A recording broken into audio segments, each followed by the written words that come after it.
Sebuah benda yang massa diamnya 1,5 kg dan bergerak dengan kecepatan 4/5 c. Nah, di sini c adalah kecepatan cahaya ya.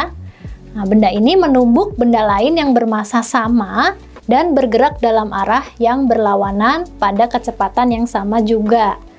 Nah, jika tumbukan yang terjadi adalah tumbukan tidak lenting sama sekali dan tidak ada energi yang hilang, maka massa gabungan benda tersebut adalah... Nah, supaya lebih gampang, kita ilustrasikan ya. Di sini ada benda. Kita sebut saja benda 1 ya. Jadi di sini ada massa diam benda 1. Massa diam kita tuliskan dengan M0, 1. Itu 1,5 kg. Dan bergerak dengan kecepatan 4/5 c. Menumbuk benda lain.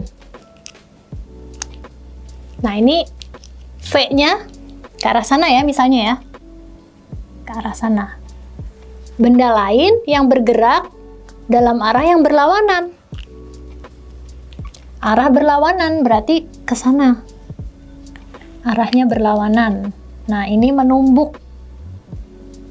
Massanya sama ya. Jadi kita tulis M02 sama dengan M01. Ini berarti V1, ini V2-nya V1. Atau dalam perhitungan nanti kita sebut M0 dan V aja gitu ya, karena dua-duanya sama. Nah, sekarang di sini kedua benda ini bertumbukan. Nah, tumbukannya jenisnya apa? Di sini disebut tumbukan tidak lenting sama sekali. Nah, apa yang terjadi kalau ada dua benda yang bertumbukan tidak lenting sama sekali? Apa yang terjadi? Nah, benda itu akan bergabung menjadi satu di sini. Nah, jadi nempel gini ya, si bendanya tuh. Akibatnya apa? Di sini massanya jadi massa gabungan. Jadi kita bisa tulis M aksen gini ya.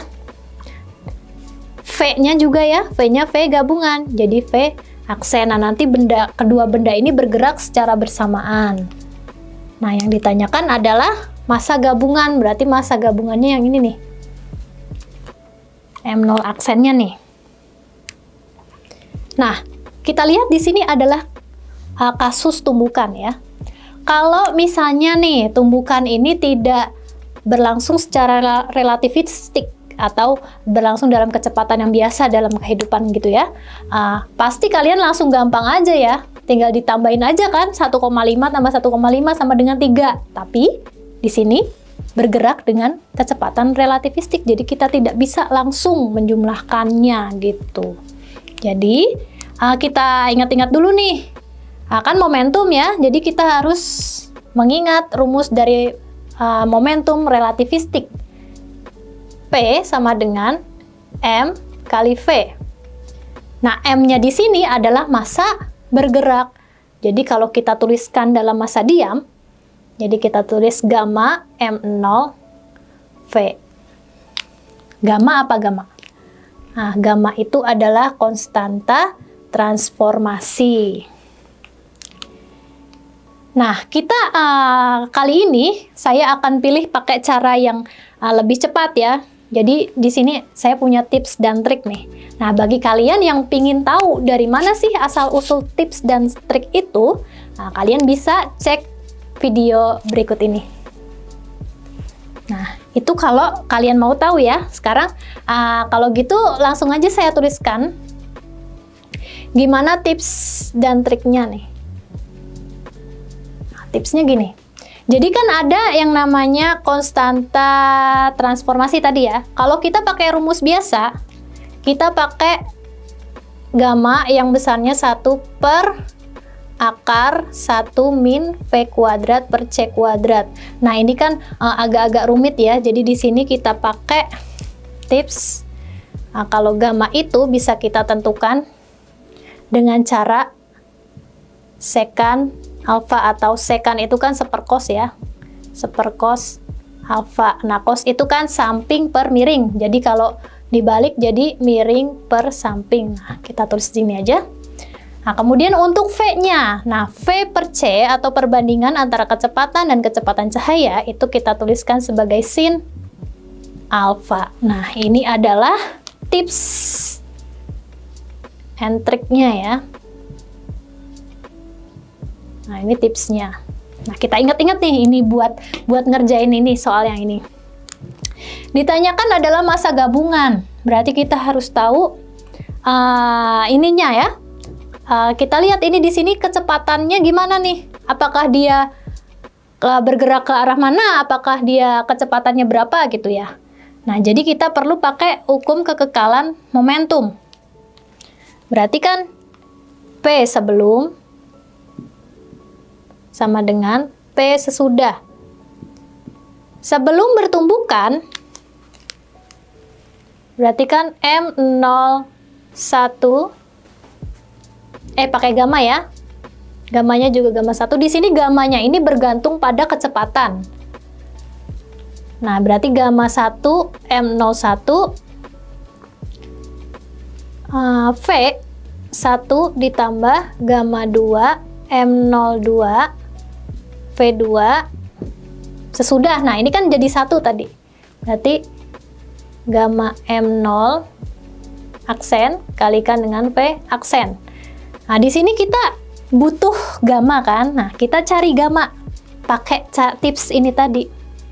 Nah, di sini kan kita tahu nih, V-nya kan 4/5C. Berarti kalau kita buat perbandingan, berarti bisa kita tuliskan V per C sama dengan berapa? 4/5. Nah, dari sini kita bisa cari gamma. Berarti gammanya berapa? Gammanya adalah miring per samping. Oh iya, ini. Ini kan sin ya. Berarti ini adalah depan. Ini adalah miring.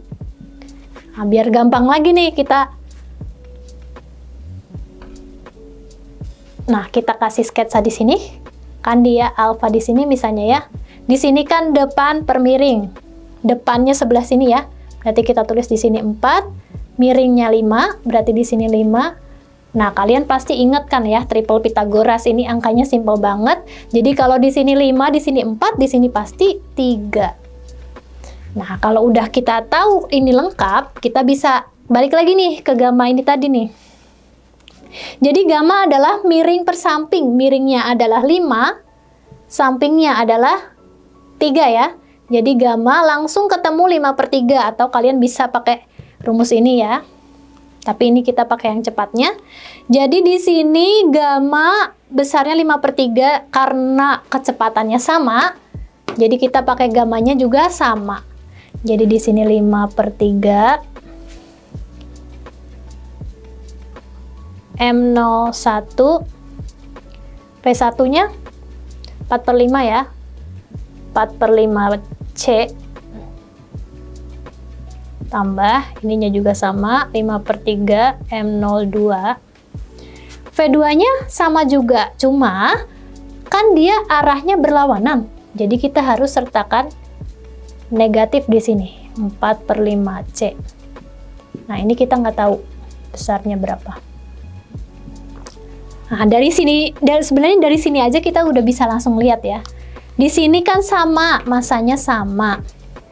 Kecepatannya juga nilainya sama, tapi ini berlawanan. Jadi kan ini positif, ini negatif. Pasti di sini 0 habis ya. Artinya apa? Di sini yang membuat 0 apa? Ya V-nya ini. Berarti di sini V aksen sama dengan 0. Artinya kalau dia V aksen sama dengan 0, setelah bertumbukan dia tidak bergerak. Jadi habis tumbukan, terus jadi 1, dia diam, jadi nggak bergerak kemana-mana. Nah, dari sini kita tahu V aksennya 0. Nah, sekarang gimana caranya kita tahu massa gabungannya? Kan susah ya, dari sini gimana? Nggak bisa karena sebelah ruas kanan sudah 0. Nah, kita pakai yang diketahui dari soal lagi nih. Tidak ada energi yang hilang. Artinya apa? Energi sebelum sama dengan energi sesudah. Energi ini sama dengan energi ini. Nah, cuma kita perlu mengingat lagi nih. Kalau untuk gerak relativistik, energinya itu ada energi diam. Nah, energi diam atau biasa kita tulis sebagai N0 itu adalah massa diam dikalikan C kuadrat. Ini untuk energi diam. Nah, sekarang kalau ketika dia bendanya bergerak, berarti jadinya energi totalnya. Energi totalnya itu adalah gamma M0 C kuadrat. Nah, dari sini kita udah ingat-ingat kembali. Kalau udah ingat, kita lanjut ke syarat kedua tadi ya. Dia tidak ada energi yang hilang. Artinya, energi sebelum sama dengan energi sesudah. Kita lihat yang sebelum itu dia bergerak kan, jadi kita pakai yang total. Jadi di sini gamma 1 M0 1 C kuadrat. C sama ya karena dia kecepatan cahaya. Jangan lupa yang benda kedua, gamma 2 M0 2 C kuadrat. Nah, sekarang untuk yang sesudah. Nah, sesudah tadi kan kita tahu kalau V aksennya itu 0, jadi kita pakai energi yang diam karena dia diam ya. Jadi kita tuliskan N0 aksen C kuadrat. Di sini kita lihat C, ada C kuadrat, ada C kuadrat, C kuadrat. Habiskan. Jadi tinggal gamma 1. Nah, karena tadi kan kecepatannya masih yang ini ya. Jadi kita tetap pakai gamma 5/3. 5/3. M01 berapa? 1,5 kg. Tulis gini aja dulu ya. M0 tambah. Ini sama juga karena kecepatannya sama. Nah, 5/3 tambah 5/3. 10/3. M0. M0-nya berapa M0-nya? 1,5 kg atau 15/10.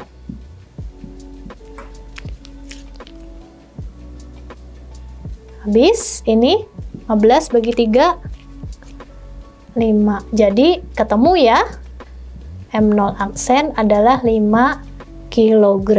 Jadi massa gabungannya adalah 5 kg. Jawabannya adalah yang B.